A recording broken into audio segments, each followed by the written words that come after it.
किसका? प्रभु का। प्रभु का पावन नाम। जय गुरुदेव। तो प्रेम से बोलिए जय गुरुदेव। जय गुरुदेव। सबसे पहले योग परिवर्तक परम संत बाबा जय गुरुदेव जी महाराज, इनके चरणों में अरबों प्रणाम। ईश्वर भगवान और उनकी दृश्य अदृश्य शक्तियों को भी कोटि कोटि प्रणाम। आदरणीय अन्ना जी, इनको भी मेरा प्रेम पूर्वक जय गुरुदेव। साथ ही साथ यहाँ पर उपस्थित शाकाहारी प्रचार में चलने वाले सभी माता पिता भाई बहनों को और इस खरड़ गांव के सभी माता पिता भाई बहनों को बड़े प्रेम के साथ जय गुरुदेव। आज ये सत्संग आपके गांव में हो रहा है, इसका निमित्त भले ही आप सबको पता चल चुका है कि ये शाकाहारी प्रचार की रैली जो हम सभी प्रेमी लेकर आए हैं, तो ये गुरु महाराज का, हमारे गुरु महाराज का आदेश है कि हर गांव शहर में जाकर, गली गली में, घर घर में जाकर लोगों के कानों तक इस बात को पहुंचा दो कि बाबा जय गुरुदेव जी महाराज का कहना शाकाहारी रहना। क्योंकि शाकाहारी रहने के लिए इसलिए कहा जा रहा है कि आगे का आने वाला समय बहुत ही खराब और कठिन आने वाला है। जो 2 साल पहले हमने कोरोना का महामारी का समय देखा था, उससे भी भयानक समय आगे आने वाला है। और ऐसे समय से बचने के लिए जो परिवार शाकाहारी होगा, उसकी रक्षा की जिम्मेदारी बाबा जय गुरुदेव जी महाराज स्वयं लेने वाले हैं। तो इसीलिए इसी उद्देश्य को लेकर हम आप लोग इस रैली के थ्रू प्रचार का प्रसार कर रहे हैं कि बाबा जी का कहना शाकाहारी रहना। क्या खाने से होगी भलाई, शाक सब्जी दूध मलाई। कौन करता है तन मन को खराब, मांस मछली अंडा शराब। तो इन सभी नशा से दूर रहने के लिए, इन सभी अशुद्ध आहार से दूर रहने के लिए कहा जा रहा है। क्योंकि हम जो आहार करते हैं मांसाहार, उसके बारे में संत महात्मा बताते हैं कि मांसाहार इंसान का आहार नहीं है, मानवीय आहार शाकाहार है। और इसीलिए कहा जाता है कि गरीब को मत मारो, गरीब बेचारा रो देगा। गरीब को मत मारो, गरीब बेचारा रो देगा। जब सुनेगा उसका वाली तो तुम्हें जड़मूल से उखाड़ कर खो देगा। गरीब का मतलब ये नहीं है कि आज जिसके पास में धन दौलत रुपए पैसा नहीं है। गरीब का मतलब है कि जो बेजुबान जानवर है, जिसके गर्दन पर आप चाकू छुरी चलाते हो, बेरहमी से उन्हें काट देते हो, मार देते हो, अपने जीविका के स्वाद के लिए उन्हें मार काट कर खा जाते हो, उनके बारे में कहा है कि गरीब को मत मारो। क्योंकि अगर एक बार उनकी हाय को, उनकी पुकार को परम पिता परमात्मा सुन लेता है तो हमारी अस्थि को उखाड़ कर मिटा देता है। इसलिए कबीर साहब कहते हैं कि तिलभर मछली खाकर कोटि गौदे दान, तिलभर मछली खाकर कोटि गौदे दान, काशी करवट लिए मोरे निश्चित न परिधान।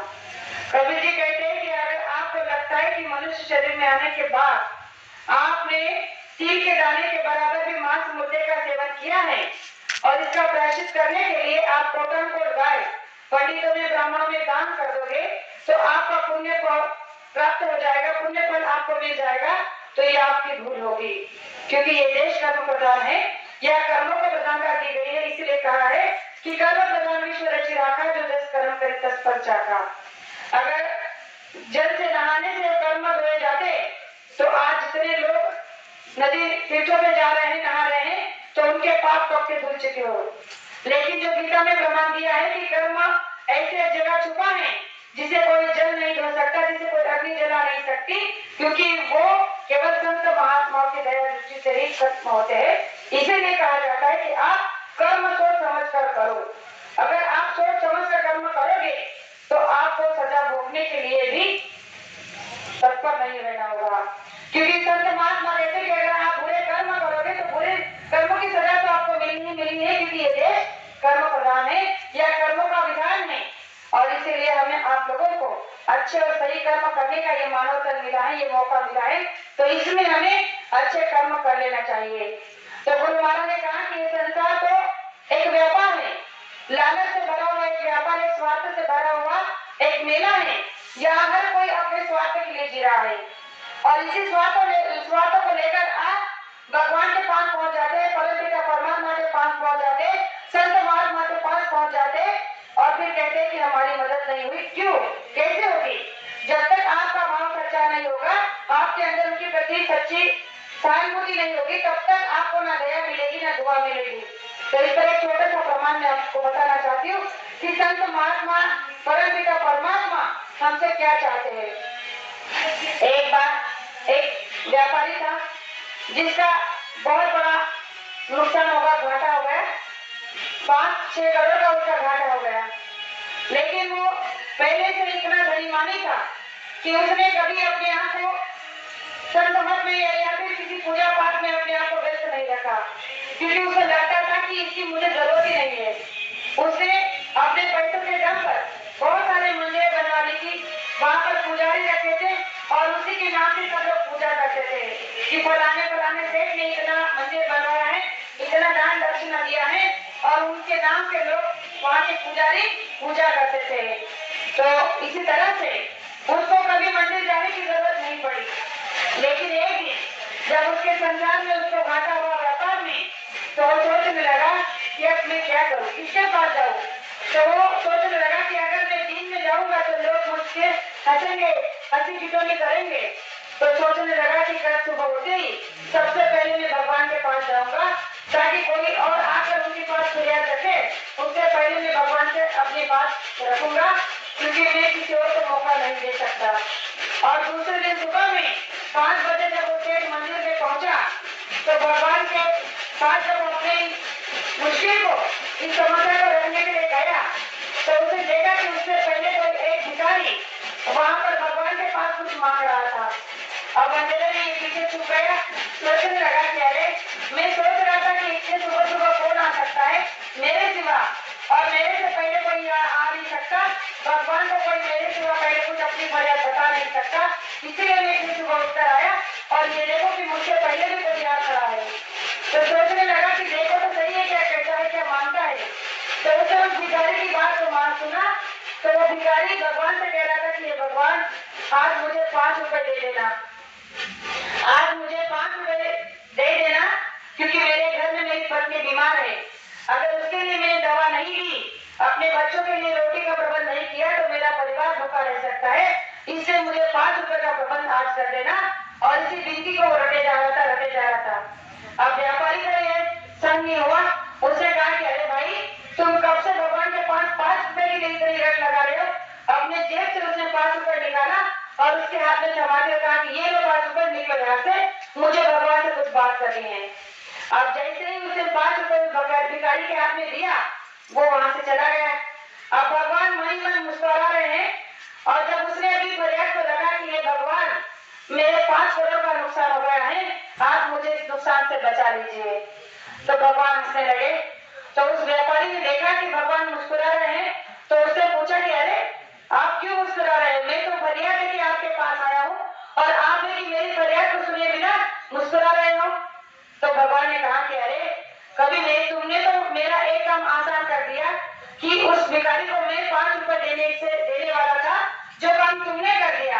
अब एक भिखारी को तो मेरा काम एक भिखारी का तो निपट गया, लेकिन तुम जैसे बड़े भिखारी को दान देने के लिए तुमसे भी बड़ा भिखारी मुझे ढूंढना पड़ेगा। तो उस व्यापारी ने भगवान से कहा कि आपने ऐसा क्यों कहा, मुझे भिखारी क्यों कहा।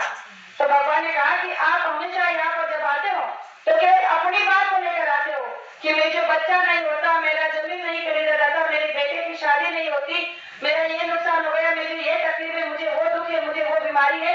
कभी तुमने सोचा है कि भगवान को क्या चाहिए, तुमने कभी भगवान के बारे में सोचा है। तो उस व्यापारी ने कहा कि अरे भगवान को किस बात की कमी, कमी तो इंसान को होती है, आप भगवान परम पिता परमात्मा है, फिर आपको किस बात की कमी है। तो भगवान ने उसे उत्तर दिया, कहा कि अरे भगवान को धन दौलत रुपए पैसों की नहीं, बल्कि आपके भाव की कमी होती है। अगर आप अपना भाव का चढ़ावा श्रद्धा के साथ चढ़ाए हुए, तो आपकी मनोकामना मांगने से पहले ही पूरी हो जाएगी। और यही बात बाबा जयगुरु जी महाराज भी कहते हैं कि आप मेरे पास आते हो संसार का रोना लेकर कि मेरा ये नहीं होता, मेरा वो नहीं होता, तो आप हमेशा रोना रोते हो, और आपने कभी मुझे देने की कोशिश की है जो मुझे चाहिए। तो गुरु महाराज को भी चाहिए हमारे अंदर का निष्कपट निश्चल भाव, निस्वार्थ प्रेम, जो गुरु पाने के लिए तरस रहते हैं। गुरु महाराज ने कहा कि ये भाव अगर तुम मेरे चरणों में पहुंचा दोगे तो तुम्हें मांगने की कभी जरूरत नहीं पड़ेगी, मैं तुम्हें मांगने से पहले ही दे दिया करूंगा। लेकिन ये भाव हमारे बनते नहीं और हम भिखारी की तरह दिन रात उनके सामने मांगते रहते हैं। तो प्रेमियों, मांगने से पहले कुछ देना सीखना चाहिए। देने के लिए गुरु महाराज ने कहा कि देने के लिए आपके पास बहुत कुछ है, लेकिन आप देना नहीं चाहते। तो एक बार एक सत्संगी प्रेमी ने गुरु से पूछ लिया कि देना हमारे पास देने के लिए क्या है। तो उन्होंने कहा कि तुम्हारे पास देने के लिए 2 हाथ है, इन हाथों से तुम कुछ दान धर्म नहीं कर सकते। तो जहाँ पे सत्संग होता है, कुछ धर्म का कार्य होता है, वहां पर जाकर इन हाथों से सेवा कर दो। देने के लिए तुम्हारे पास मुंह है, अगर तुम किसी की प्रशंसा नहीं कर सकते, किसी को गाली गलौज करते, किसी को ऐसा बुरा बर्ताव करते, तो तुम उसके बदले में किसी की प्रशंसा कर दो, किसी के बदले दो बोल अच्छे मीठे बोल दो, क्योंकि ये तुम्हें जो मुंह मिला है, जवाब मिली है, इससे तुम कर्म कर सकते हो। उन्होंने कहा कि ये जो 2 आंखें हैं, जो दुनिया में केवल बुराई देखने के लिए नहीं, बल्कि परमपिता परमात्मा का दर्शन करने के लिए भी है। अगर तुम बुराई देखने बंद कर सकते हो और इन दोनों आंखों को बंद कर अंदर में परमपिता परमात्मा का दर्शन करना चाहते हो, तो वो भी कर सकते हो। यानी कि शरीर का एक एक हिस्सा आपका दान करने के लिए आपको मिला है, लेकिन आपने इसकी कीमत को कभी जाना ही नहीं, कभी पहचाना नहीं, तो आप दान करना क्या सीखोगे। इसलिए प्रेमियों, संत महात्मा हमें छोटी छोटी बातों से बहुत बड़े बड़े उपदेश सिखाते हैं। उन बातों पर चलने की कोशिश करना हमारी गुरु भक्ति होती है, और इसी गुरु भक्ति को हमें आगे बढ़ाने के लिए केवल सत्संग से जुड़े रहना चाहिए। गुरु का दर्शन पाना इतना सहज नहीं है, जिसके लिए हम तो तरसते हैं कि गुरु महाराज ओझल हो गई, ये हो गया, वो हो गया, गुरु का दर्शन नहीं हो रहा है। तो एक बार गुरु महाराज का एक सत्य वाकया 2 मिनट का है, तो मैं आपको बताना चाहती हूँ कि एक बार गुरु महाराज ऐसे काफिले में चल रहे थे, तो उन्होंने अपने ड्राइवर से एक बार कहा कि देखो, रास्ते चलते चलते एक गांव में एक चाय की टपरी लगी थी, वहां पर उन्होंने कहा कि ये गाड़ी यहाँ रोक दो। अब सब सोच लगे कि गुरु महाराज तो चाय पीते नहीं, और यहाँ चाय की गाड़ी पर ठेले पर गाड़ी क्यों रोकने को कहा। तो उन्होंने अपने ड्राइवर से कहा कि जाकर मेरे लिए चाय लेकर आओ। अब मालिक का आदेश था, वो ड्राइवर प्रेमी उतरा, उस चाय वाले के पास गया और उससे कहा कि भैया हमें एक चाय दे दो। अब उसे चाय बना कर दी। इसे जब पैसे दिया, तो पैसे जब उस चाय वाले ने अपने गुल्लक में अपने गले में डालने के लिए ड्राइवर को खोला, तो वहां पर गुरु महाराज की एक फोटो थी, एक छोटी सी फोटो थी। तो इसे देखा तो इसे पूछा कि अरे क्या ये जो फोटो तुम्हारे पास में है, क्या तुम इन्हें जानते हो, क्या तुमने इन्हें देखा है। तो वो रोने लगा। तो उस ड्राइवर ने उसे पूछा कि क्या हुआ, क्या बात है। तो उसने कहा कि मैंने ना इन्हें देखा है, ना ही इनको कभी सुना है, लेकिन देखने की बहुत इच्छा है, और इसीलिए मैंने एक एक पैसा कर पैसा जोड़ा था कि मैं इनके दर्शन के लिए जाऊं और इन्हें देख कर आऊं। लेकिन मेरा दुर्भाग्य कि मेरे गले से एक दिन सारे पैसे चोरी हो गए और मेरा जाने का कैंसिल हो गया। अब मैं वहां जाने के लिए पैसे जोड़ रहा हूँ, लेकिन मुझे विश्वास है कि एक न एक दिन वो मुझे अवश्य यहाँ मिलने आएंगे। उसके इस भाव को उस ड्राइवर ने देखा और उसके अंदर में एक बहुत ही भाव जागृता। उसे कहा अच्छा तो तुम एक काम करो, ये चाय लेकर तुम गाड़ी में लेके आओ। तो उस चाय वाले ने कहा कि भाई क्यों। उसे कहा कि अरे जा लेकर तो आओ। जैसे ही वो चाय वाला वो चाय लेकर गाड़ी के पास पहुंचा, तो गाड़ी में स्वामी जी महाराज बैठे थे। अब जैसे उसने स्वामी जी महाराज को देखा, तो आंखों से आंसू की धारा बहने लगी, रोने लगा और कहने लगा कि अरे आप। तो गुरु महाराज ने उससे कहा कि क्यों, जो तुमने कहा मैं सुन नहीं सकता, तुमने तो कहा कि मेरे पास में भी वो पैसे नहीं है, इसलिए मैं उनसे मिलने नहीं जा सकता, लेकिन मेरा विश्वास है कि एक दिन वो मुझे मिलने आएंगे, इसीलिए तो तुम्हें मिलने आया हूँ। तो जब उसे पास बुलाकर आशीर्वाद दिया, उसे दया दी, तो भक्त वो जो चाय वाला प्रेमी था फूट फूट कर रोने लगा, उनके चरणों में सिजदा करने लगा। प्रेमियों, ये होते हैं भाव। गुरु महाराज ने कहा कि तुम 24 घंटों मेरे पास पड़े रहो, ये जरूरी नहीं, तुम चाहे 7 समुद्र पार रहो, लेकिन मेरे लिए जो तुम्हारे दिल में प्रेम है, जो सद्भावना, जो प्रेम है, जो विश्वास है, वो तुम्हारे अंदर में सच्ची होनी चाहिए। जैसे उस चाय वाले के अंदर में थी कि भले मेरे पैसे चोरी हो गए, अभी मैं दोबारा कब पैसे जुगाड़ करूंगा, लेकिन इनके बारे में जो सुना है कि वो एक दिन अवश्य मुझे दर्शन देंगे, तो गुरु महाराज ने जरिया बनाकर उसे दर्शन दिया। तो हमें भी इधर उधर भटकने की जरूरत नहीं है, यहाँ वहां दौड़ने की जरूरत नहीं है। गुरु महाराज चाहे जहां भी हो, एक न एक दिन हमें अवश्य दर्शन देंगे। ये भाव हमारा कायम स्वरूपी कायम होना चाहिए, इसके लिए हमारे अंदर के भाव को जगाना होगा। तो ज्यादा कुछ ना कहते हुए मैं आप सभी से इतना कहना चाहूंगी कि ये परमपिता परमात्मा इस दुनिया के सृजनहार है। इन्होंने आज तक हर किसी की बात को सुना नहीं की है। और जितने भी लाखों करोड़ों प्रेमी हैं जो इनके नाम की माला जपते हैं, उनमें से ऐसा कोई भी नहीं है कि इसके बाद उन्होंने पूरा नहीं किया हो। लेकिन ये तो हमारा हम अपना फर्ज है कि हम उनकी बातों को भूल गए, कितने याद रखा कितने नहीं रखा, ये हमारा अपना कर्म है। तो मैं इतना ही कहना चाहूंगी कि इनके चरणों में अगर आप दिन रात पड़े रहोगे, इनसे ही दया की भीख मांगते रहोगे, तो एक न एक दिन आपकी दया की झोली अवश्य भर जाएगी। जो दो बातें आपके सामने रखी, हो सकता है कहने में एक शब्द ऐसा निकल गया हो जो नहीं कहना चाहिए था। आपकी छोटी बेटी समझकर माफ करना, ऐसे आशा करती हूँ। और मेरे दो शब्द यही विराम देना चाहती हूँ। जय